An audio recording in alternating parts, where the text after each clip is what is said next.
Hey guys, it's Brian here from Ricoma. Today, I'm gonna show you how to make the most out of any holiday, including Mother's Day, to create best-selling t-shirts and sell them on either your Etsy shop or online store using the RICOH Ri 1000 DTG printer. Then, I'm gonna show you how you can easily and efficiently print your t-shirts. If you want more information on the RICOH Ri 1000 DTG, I've linked it in the description below. So without further ado, let's jump on over to Etsy to check out some of the best-selling tees.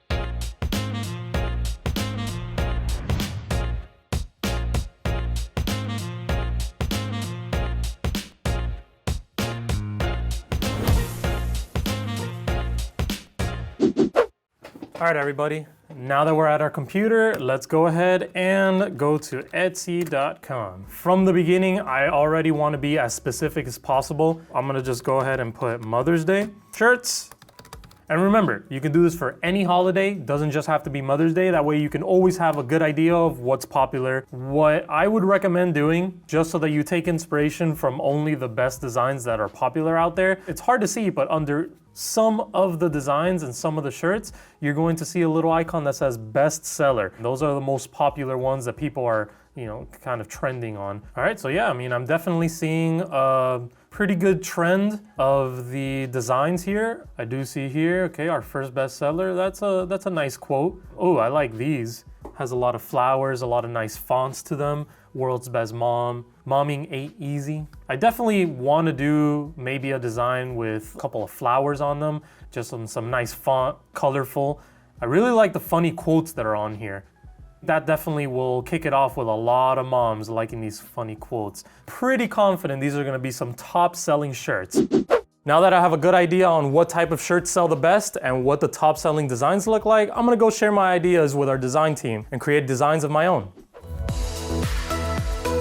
Hey, what's up, man? Hey, what's going on, man? All right, so Mother's Day's coming up. I just need a couple of prints for the DTG machine. Can we go on Etsy really quick just so I can show you a couple of images for inspiration? Go ahead and just type in Mother's Day shirts.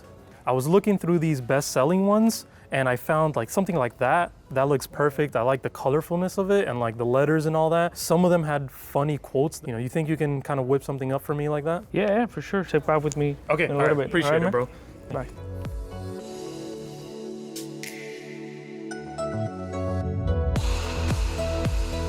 All right, man, so what do you got? This is what I got, man. What do you think? All right, so, yeah, I like them. What about this blue? Do you think we can make it into 2 blues? I think the colors are fine there. I honestly think that they're fine. I'm going for like a broad audience. I'm not trying to be too specific. I think they're fine. All right, I guess. What about this style? You think we can make it more blocky? I think the font there is perfect.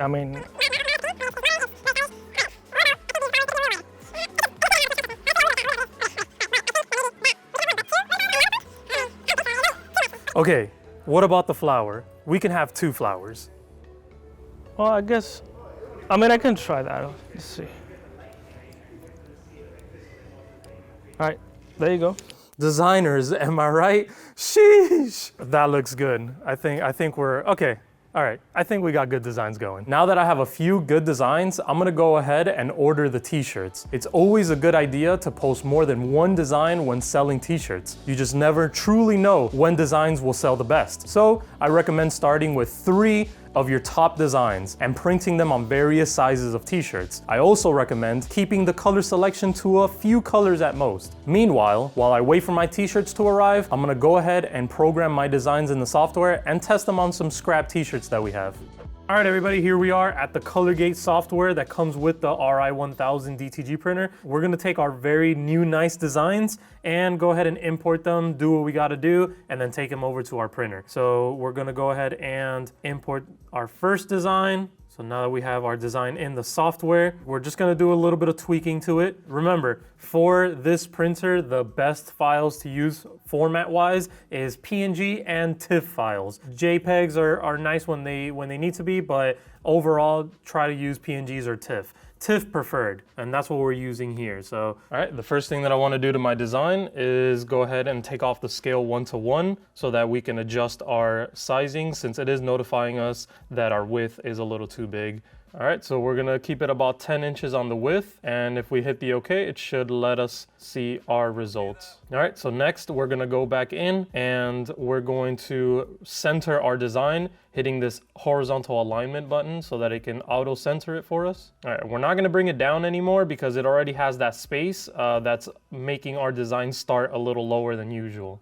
Now, since we are going to print on a black t-shirt once they arrive, we're gonna go into our color tab, and out of the media options, we're going to select black garment so that we can have our white underbase happen on our black shirt. All right, and lastly in the rip tab, we're gonna go ahead and choose document transparency so that it can actually use the transparent background of our design. All right, once we okay that, it should come up the exact way that we wanted it. That's pretty much it. Our design should be good to go. I'm gonna go ahead and import the other two designs and do the exact same setting changes on those. Again, we're gonna go ahead and go into job, resize it to 10 inches on the width. Make sure that the center for the X is using the horizontal alignment button, and we're gonna leave the Y the way that it is. So then next we're gonna go into the color tab. Again, we're gonna choose black garment out of the media options since it is going on a black garment. And then lastly, go back into the ripping tab and use document transparency. Very, very simple steps. There's not a lot that goes into it. All right, so let's go ahead and import our third design.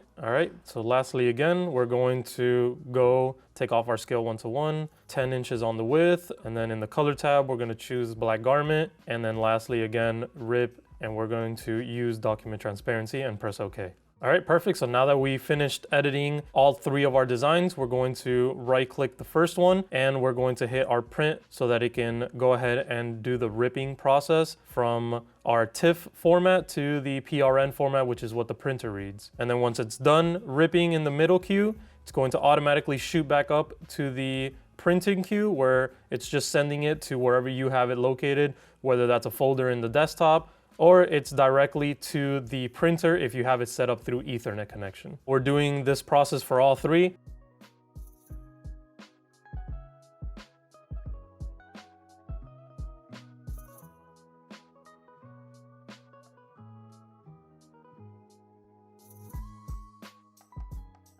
All right, we're done with all three. Let's go ahead and just verify that they went to the folder. Yep, everything looks good. All three of them are there. They're ready to be imported to a USB. All right, perfect. They're all in the USB. We can go ahead and safely take that out and we're all set to go.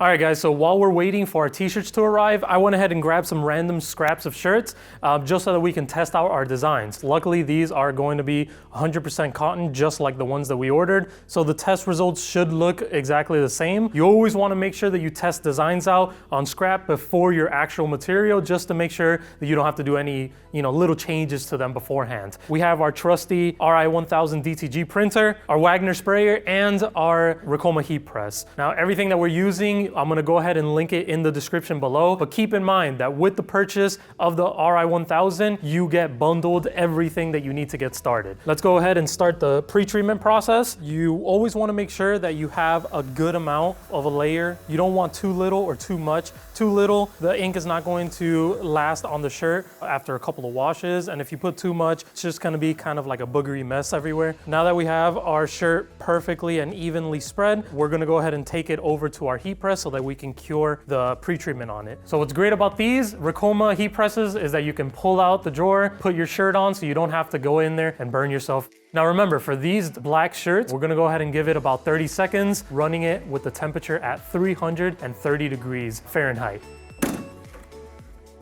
All right, perfect. So now that our pre-treat has been cured, we'll go ahead and remove the Teflon sheet out of the way, and we have a nice and dried shirt ready to be printed on. Now the way that you hoop this shirt, you're gonna do it collar facing you because the way that it prints is upside down. Once you do your absolute best to try to get it as centered and as even as possible, we're gonna go ahead and put our bracket on top. This will just secure the shirt, and it also lets us tug at it a little bit on each corner to get rid of any wrinkles that the shirt might have. Underneath the platen itself, you have your platen height adjustment. I always recommend you put it at 0, which is the highest that the platen goes, because the machine does have a sensor that automatically tells you how low to put your platen per shirt. I already have my USB loaded in there, so we're just gonna go ahead and grab our first design that we're gonna test. So now all we have to do is hit the set button and let the platen go in. Like I said before, the sensor will activate, letting us know exactly how low to put it. So just keep an eye on this orange square, and then as you're lowering the platen height, it will turn gray. You hit return and you hit set.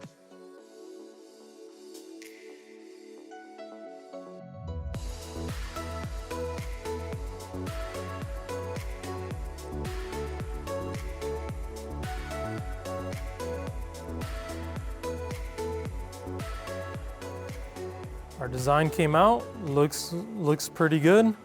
This is what we're aiming for. If all of our designs can come out like this, then we're on the right track. All right, let's go ahead and cure the ink onto the shirt. So again, we're gonna keep the same temperature, but we're gonna lower it. I wanna say, let's go ahead and do about 20 seconds. The lower the time, the better. It's gonna keep that vibrancy. So that's definitely what we need.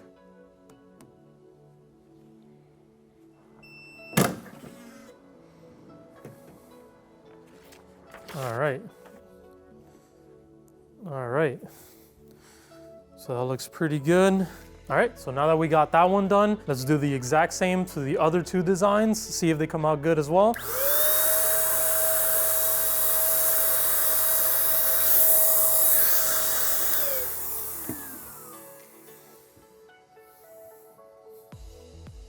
I am using the Teflon sheet. This comes with the purchase on the DTG as well. These are non-heat absorbent, so perfect for curing the shirts.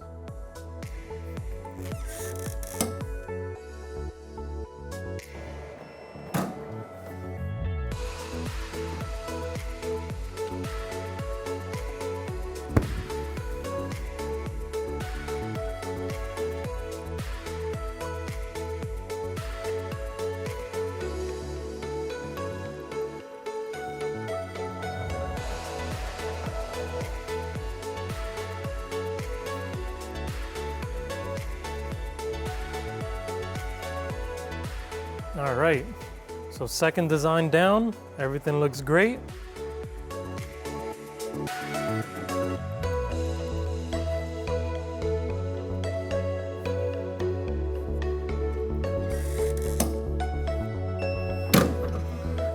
All right, here's our second design. Looking good.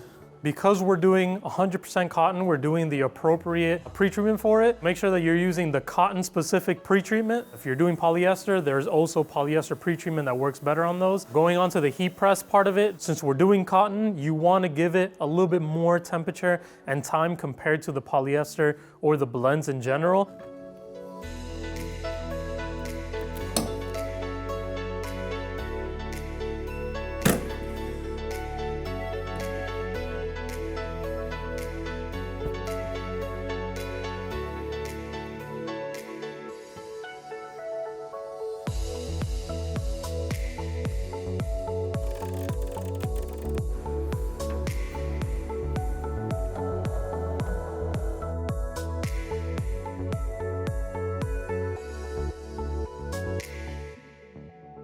All right, so there goes the third.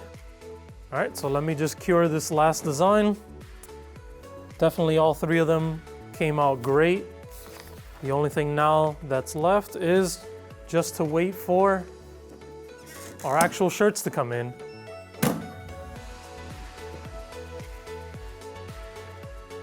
Pretty good. All right guys, so new day, we got our shirts in. Nothing changes from yesterday. Everything's the same, so let's just get started and get our new actual shirts out.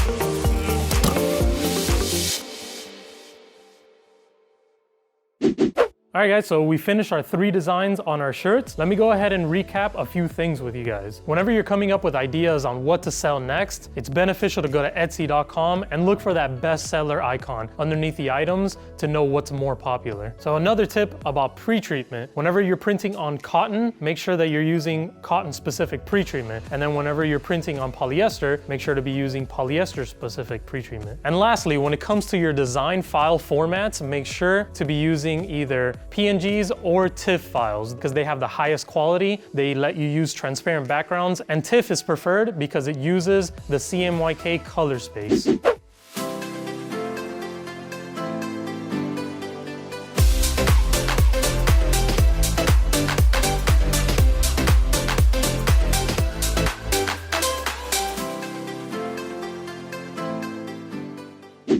And that's all, folks. Now just go ahead and upload your designs to your online shop or even Facebook Marketplace. I would recommend using a service that you don't need to run ads to at first, just to see which designs your customers respond best to. For example, Etsy is a shopping center where people can go and type in what they're looking for. Your items will show up for free. Whichever items sell the best on Etsy, you can then try to promote those with paid advertising. And remember, make sure to do this before every holiday to take advantage of people shopping for gifts. All right, guys, for more content like this, follow us on Embroidery and Custom Apparel Mastery Facebook group and on Instagram, where we share content just like this daily. Thanks for watching and see you next time.